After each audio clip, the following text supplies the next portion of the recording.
Like, I think my story is my story.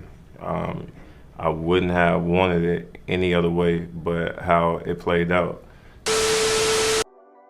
I've seen Derrick Rose a lot on my feed recently. With the quarantine going on, I've noticed a lot of NBA fans have used this time to go down memory lane, and who else has been the epitome of throwback NBA footage than some good old prime Derrick Rose. Derrick Rose, I've noticed, has been one of the most polarizing players in the community, and today we're going to talk about his now controversial MVP award, what his career would have been if he didn't get injured, and his chances of being a Hall of Famer as his career stands. But before we go on with the rest of the video, let's go ahead and try to get 3,000 likes. Y'all have been killing the like game recently, and also let me know what album you think inspired the thumbnail for today's video. Not gonna lie, it looks pretty clean to me. With the first pick in the 2008 NBA Draft, the Chicago Bulls select Derrick Rose from the University of Memphis. In the 2008 NBA Draft, the Chicago Bulls drafted a 6'2" point guard from the University of Memphis that went by the name Derrick Rose. Some of y'all might know him as D Rose, Pooh. According to Basketball Reference, someone explained that to me. However, the history books recognizes him as the youngest MVP in NBA history, as in the 2010-2011 season, Derrick Rose led the Chicago Bulls to the best record in the league at the young age of 22. However, like I said in the beginning of the video, the quarantine has really allowed us to have time to revisit history, and when it comes to revisiting history, nothing gets more revisited than D Rose's 2011 season, because the guy was just that electric. Now recently, because of the MVP race, in quotes, between Giannis and LeBron fans have been revisiting the times LeBron should have been MVP in his career, because you know he should have like 9 MVP awards to his resume apparently. He lost out on 4 MVPs when he returned back to the Cleveland, right? Truth. He lost out on 4 MVPs. Why? Because he was in the East. And there were clearly, if you just take the name literally most valuable player, he's clearly been the most valuable player to his team so many times. The Derrick Rose MVP in 2011 is his, taken from him. Steph's first MVP in 2015, his, taken from him. Took that Cavs team that was nothing to the NBA Finals. And I know it's a regular season award. They were excellent in the regular season. So that's what LeBron thinks he should have at a minimum. Maybe it's 7 league MVPs, but definitely 6. So there's never going to be another LeBron in terms of the longevity and the height he attained and the way he maintained it.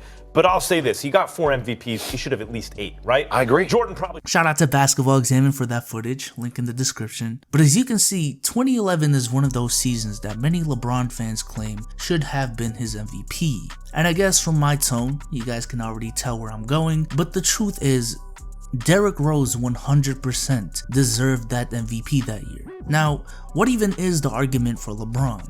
Essentially, it boils down to stats. As in that season, LeBron averaged more points, more rebounds, steals, the same amount of blocks, a higher true shooting percentage, PER, VORP, the whole 9. Now let's make it clear the MVP is a flawed award. This is not an award based on who's the actual best player in the league. This is not an award based on what a player has done in the past. This is an award given on a year-to-year basis based on the play in that regular season alone, in that regular season only. And because of that criteria, I will never use MVPs as the sole determiner of who's a better player or who's had a better career. Steve Nash has 2 in his career, while Dwayne Wade, Kevin Durant, Hakeem, Kobe only have 1. Heck, even when it comes to D Rose, there are a lot of players who don't have an MVP to their name that are better than D Rose all time. Again, that's just the truth. But when it comes to the context of winning the MVP award and who rightfully deserved the award, in the 2010-2011 season, Derrick Rose deserved that MVP. While stats are a factor in the MVP award, despite the NBA not officially releasing a criteria for the award, history and precedence does show that it does actually have a criteria to it.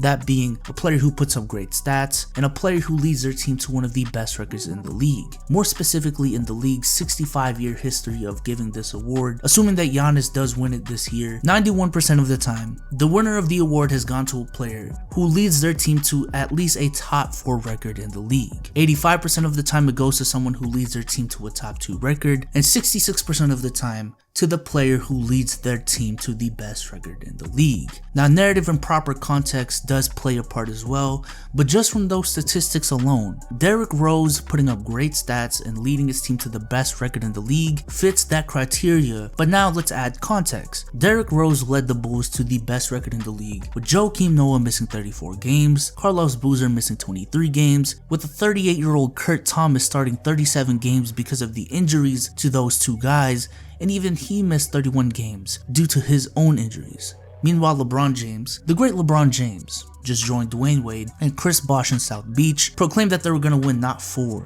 not 5, not 6 championships, yet couldn't do what Derrick Rose is doing with more help and significantly less injuries. But what bothers me even more when it comes to this whole discussion about that year specifically is the hypocrisy when it comes to LeBron fans. Now, I've never been a supporter of age being a factor when it comes to the MVP award, but those who do support that idea, 90% of the time, are LeBron fans. And I've heard LeBron fans rave about LeBron leading the Cavs to the finals as a 22-year-old. I've heard them rave about what he's doing in year 17 at the age of 35 on the Lakers. Yet here we are in 2011, and D Rose did all of that in just his 3rd season in the league as a 22-year-old. And I just find it ridiculously hypocritical that LeBron fans have the audacity to use numbers and stats as an argument for the 2011 season, when literally just 2 weeks ago, when I made a video about why Giannis should undoubtedly be a better MVP candidate than LeBron because he had the edge in almost all the statistical categories, or at least to the same degree as LeBron did on D Rose in 2011, and he was leading his team to more wins on top of that, the argument back then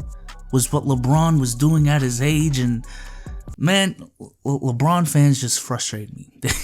Jesus Christ. Sorry this part of the video became more of a rant about the MVP award and LeBron fans, but that had to be said. Point is, Derrick Rose deserved that 2011 award. Now, one of the biggest what ifs in NBA history, if not the biggest at this point. So I actually wanted to talk about Derrick Rose's injury history and what exactly would have happened if he never got injured. But apparently, according to YouTube, that goes against community guidelines. So I'm very sorry that I couldn't talk about it in this video. Blame YouTube for that one. Now, to stop dwelling on hypotheticals, let's talk about reality. Because the reality is, Derrick Rose is 31 years old, he has 3 All-Star appearances, a Rookie of the Year, 1 All-NBA selection, and of course, 1 MVP, being the youngest in history. The question is that enough to get you into the Hall of Fame? And I'm gonna keep it a buck with you, I don't think so. I'm sorry, I don't think so.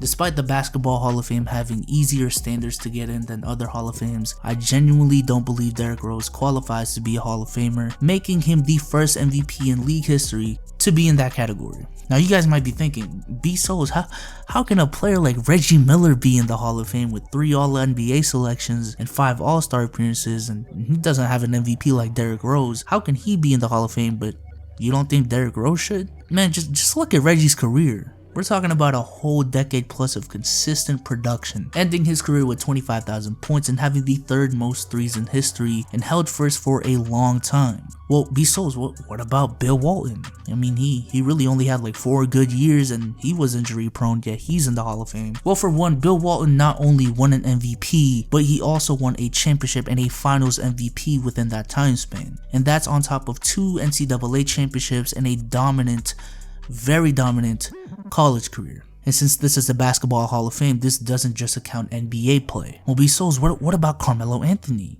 No MVP, he only made the conference finals once. Again, look at his longevity. The man has been consistent for a very long period of time, and he also has an NCAA championship as a freshman, and his Olympic career alone might make him a Hall of Famer. Well, B-Souls, what about Arvydas Sabonis? Never an All-Star in the NBA, yet he's in the Hall of Fame. However, if you actually look into his career, he had an extremely dominant European career, being Europe's Player of the Year 8 times, and led the Soviet team to a gold medal in 1988. As the leader of a non-USA team, that is really impressive, and he did a lot for international play because of that. Now, there have been some weak Hall of Fame inductions before. Bill Bradley is a pretty weak one, probably the weakest. But Bill Bradley was enshrined into the Hall of Fame in 1983 when the standard really was lower. And his induction does not outweigh the fact that players like Tim Hardaway, Ben Wallace, and Chris Webber aren't in there today. While D Rose was spectacular in 2011. Spectacular. And yes, he led his team to a Final Four in college. I'm sorry, but one MVP year, which accounted for his only All-NBA selection and one of just his 3 All-Star appearances, I just don't think that equals to a Hall of Fame career. Derrick Rose is definitely a fan favorite, and rightfully so, but I just don't think his career is Hall of Fame worthy. But there you have it, essentially 3 videos in one. 2 now, according to YouTube. Why D Rose deserved the MVP in 2011, what would have happened if he never got injured, and if he deserves to be in the Hall of Fame. Man, can I get a like? Can I get a like for that? Shout out to Derrick Rose. I really wish the best for him, and hopefully down the road he does find a team that can truly use him, and hopefully he can be an integral part to a championship team. I always love a good comeback story, and not a lot will be sweeter than D Rose doing that. Once again, leave a like on this video if you liked it. Watch these 2 videos on the screen if you haven't already. But with that being said, I'm out. Peace.